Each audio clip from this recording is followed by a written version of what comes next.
Good morning.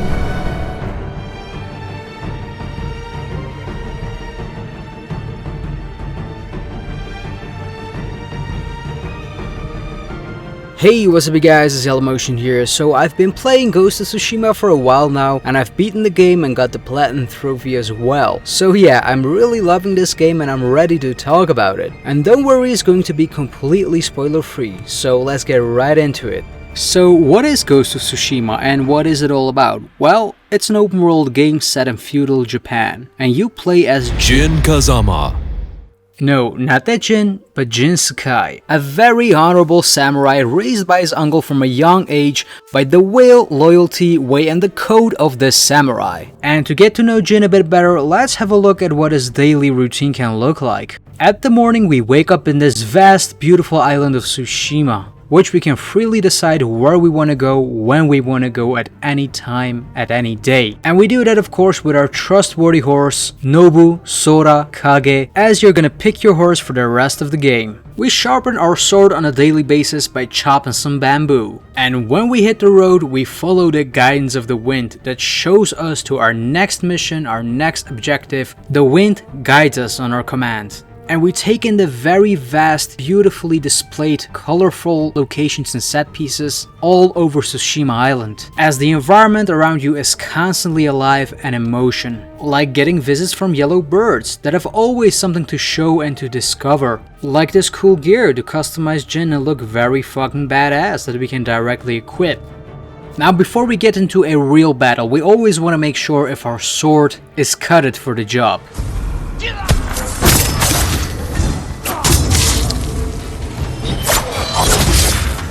Did I tell you that this game is gorgeous? Hey, a fox, let's follow it. I wonder where it goes. To a fox shrine, of course. Well, we better honor it. Thanks a lot, Foxy. As the evening is set, we heard a rumor that we have a bounty on our head and some Ronin wants to kill us. And man, this looks like a typical classic samurai showdown. We need to focus here as these battles can get quite challenging.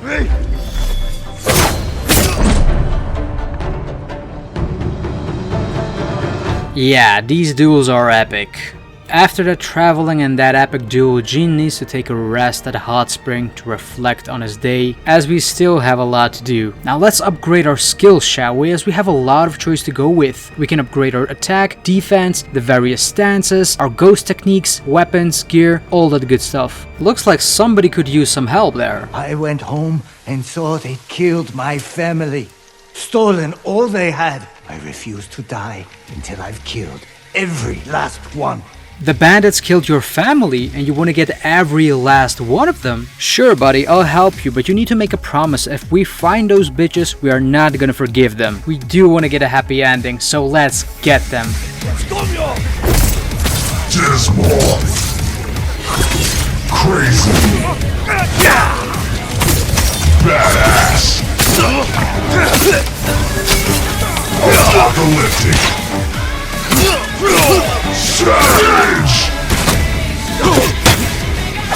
6 skills. Slay all. Smoking sexy style. I'll kill you with my bare hands.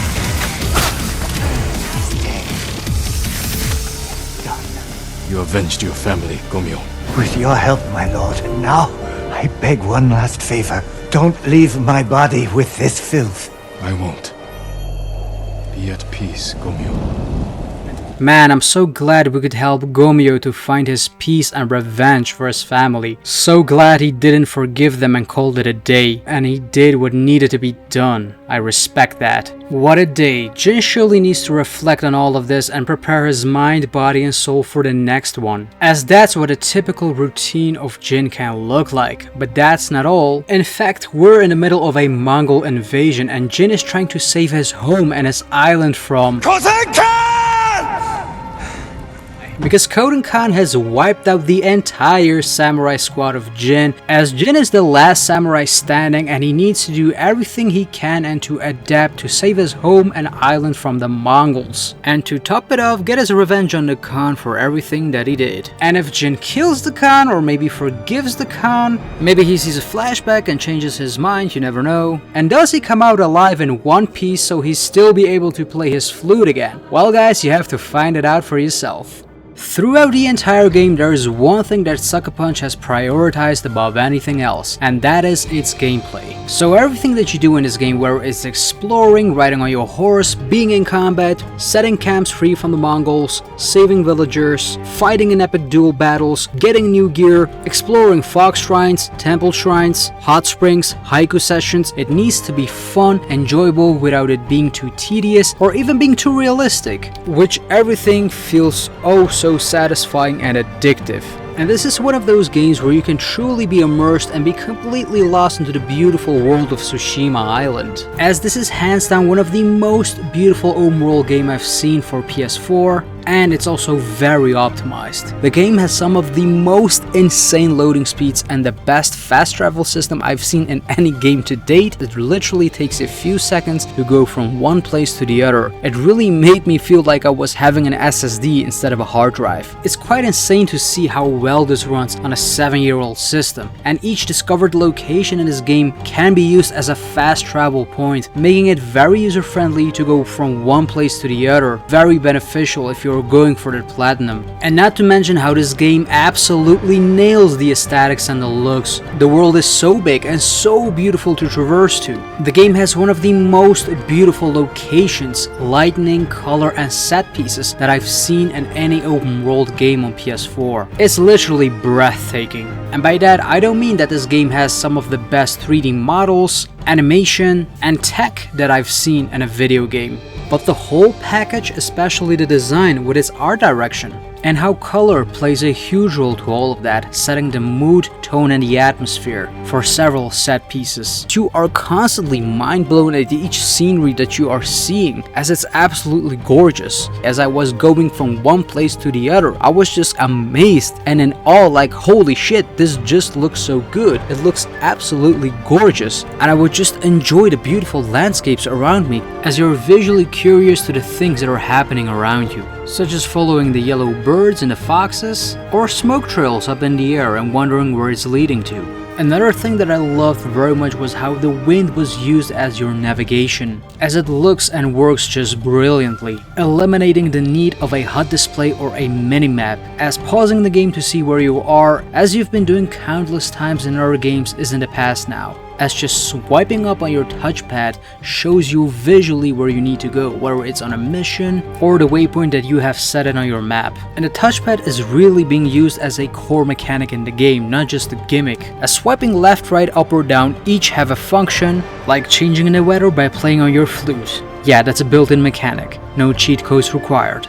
The combat is easily one of those things that could make or break the game, and I'm just so glad that they fucking nailed it, as no matter how rich and visually impressive the world of Ghost is, if the combat sucked, it would be game over, and Sucker Punch knows this, as they've done a fantastic job in getting the combat right, making it a very enjoyable and pleasing aspect of the game. The game does a fantastic job in teaching you the combat and its various attack and defense options, which already feels quite a lot, but it's just the tip of the iceberg of what's to come. As first you're getting introduced to the various fight stances, which are beneficial towards each type of enemy, such as swordmen, spearmen, shield bearers and brutes, and even those differ in various subcategories, so maybe you'll encounter two persons with a shield and another one with two swords, as each one of them might have a different attack pattern. You can switch easily throughout the various fighting stances, gaining the upper hand for each type of enemy. But it doesn't mean you have to switch constantly, as you can pretty much stick with one fight style if you prefer so. As I did it in my playthrough and got really comfortable with it, I was using that one fight stance. Sure, I was disadvantaged when being surrounded by various types of enemies, but then again, I could focus much more better, see where everyone was coming from, to evade, block, parry and attack,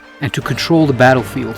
as this suited my playstyle and I had a lot of fun with it, and that's what Ghost is about, having tons of fun with that game, no matter how you want to play it. But it doesn't mean you can button smash your way through victory, as you can easily die from a few hits if you are very careless. As what makes the combat so unique is that the game doesn't have any level gating, which is a good thing, as the whole premise of the combat is still pretty much relying on your skill, where you need to see where the enemies are coming from, how they are attacking, by properly reacting to it with your attack and defenses, which makes the combat much more engaging and you truly feel like you're that samurai that is controlling the battlefield. I started to play this game on normal, which was quite challenging at the beginning, but over time I really felt much more comfortable and I switched to hard, which makes the enemy attacks much more faster, much more lethal, and your parrying window also becomes much more smaller, so you need to react on the spot to do a parry. And that goes a mile above when you're playing on lethal, which in a nutshell is one hit to kill or one hit to be killed in most cases. And whether it's the first or the 1000 times you do a parry or slash through an enemy, it always feels so satisfying, like you're feeling this true samurai, showing it how it's done with your skills and overcome any battle. Then we also have the epic standoffs that lets you wipe out an entire army with your one-hit kill streak. It looks easy on the eye, but it's not, as you need to be focused, but in doing this successfully you will feel the very satisfaction of wiping out an entire army.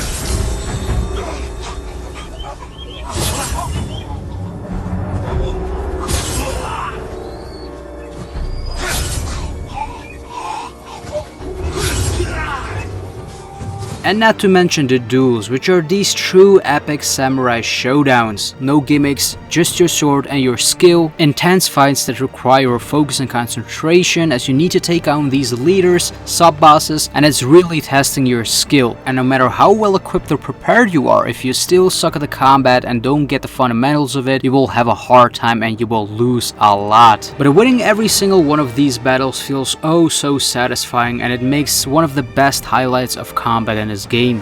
Farewell, Ronin. Then again, you can inhabit the playstyle of the Ghost, which is the complete opposite of what a samurai is and should be. As Jin is pretty much becoming a shinobi and is making use of every tactic in the book to get rid of his enemies, by sneaking up, stealth killing them, poisoning them, or straight out doing stealth chain assassinations, which is one of my favorite techniques and I can't get enough of it. Thus combining all the techniques of the samurai and the Ghost together and defining your playstyle and having tons of fun with it. And although at the very beginning you get this morale of how you should fight as a samurai by facing your enemies and not hide and strike from the shadows, the game purposefully doesn't make a difference and lets you pretty much decide your playstyle throughout the entire game. And this is a good thing, as I do really like to switch it up. One way I just like to play very stealthy, take down a group without being spotted, while the other time I just like to go full force into battle, hack and slash my way through the enemies, and feel like a true samurai. They have also various costume upgrades that can help you in battle, as each one of them have various conditions that can help you being sneaky, being in combat, or just finding artifacts throughout the entire island. Then you also have customization that lets you customize Jin the way you want, purely for cosmetics that doesn't affect your gameplay. Everything is unlocked through the game, no paid DLC or stuff like that, to let you customize Jin the way you want. And as far as the main story goes, I just had a blast with it, with great characters, execution and presentation. It was like watching a true samurai epic coming to life. And of course there are some twists and turns, but I never had the feeling like the game was trying to hide those from me, as it was preparing those things to come. And so the story went into a direction you could totally see happening, as you were embracing it from the very beginning, just like Jin himself, and felt connected throughout the entire journey. There are a lot of things that the game tackles on as far as themes, whether it's revenge, stakes being high, family choices, where honor lies, consequences. All of it feels very heavy, and you can get a good idea of what the mindset was at that time. Another thing I really loved is how it introduces you to the various side stories in the game. First, you have the tales of your allies, which are helping you in liberating the island, as they have their own reasons for fighting their own cause and helping you, as their story is set throughout the entire game in a form of a mini episode, which each one of them is really great and you get to know them much more better and be more immersed as they are fighting alongside, as you do have these great epic moments throughout the entire game where pretty much everyone is assembling like the Avengers and you go as one group for one mission, which makes the overall experience much more richer. Then we also have the Mystic Tales, as in each one of them you're being told about these legendary warriors of Tsushima in a very beautiful artistic story that sets the tone and mood, and after finishing it you acquire a very special move or skill which is only acquirable in these Mystic Tales. Then you have your various but many side quests throughout the entire island, helping the various people of Tsushima, each one with their own problems, dilemmas and needs, and I never had a feeling like I was doing the same mission twice, as things don't get repetitive and there are surely no fetch quests. And that brings me to the game design, which none of this is mandatory. If you want to go play the campaign story, you can do that, have a great time with it. If you want to play additional side quests, see what's out there on the island, by any means, go ahead and do that. As this game fully embraces the freedom of exploration and lets you choose what you want and don't want to do. Now of course, Ghost of Tsushima is no perfect game, and what really stands out besides the beautiful landscape, scenery, lighting are the combat animations. But then again, outside of these animations, some are technically outdated, like shooting someone with a bow and arrow and the guy just falls stiff. Several obvious clipping issues that you see, like going through bamboo or through some bushes, which I do understand it's all for the sake of gameplay being the #1 factor here, but I think they could have just easily solved this with some animations here and there, as seeing obvious stuff like this gets me out of the immersion. So the mechanics can be a little bit wonky and the ragdolls of the enemies can be silly and outdated, but these are just nitpicks, as I couldn't find any real negatives that really bothered me where I was getting frustrated. But the game's positive really outweigh the negatives by a milestone, because you're just having tons of fun with this game.